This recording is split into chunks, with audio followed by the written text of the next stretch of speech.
আসসালামু আলাইকুম। আশা করছি আপনারা ভালো আছেন। আপনারা যারা ছাদের উপরে দেশি মুরগি বা অন্য যে কোনো মুরগি পালন করবেন, সেই ক্ষেত্রে আপনাদেরকে অবশ্যই কিছু নিয়ম মেনে চলতে হবে।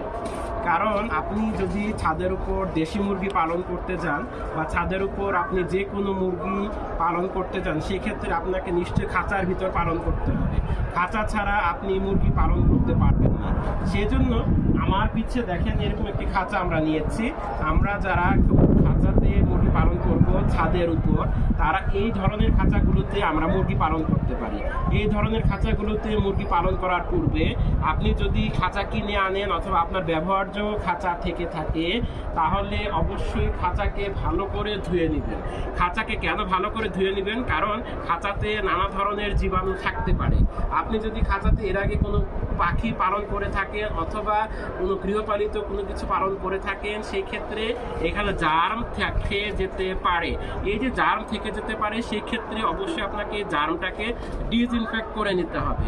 কারণ এখান থেকে আপনার মুরগিতে তখন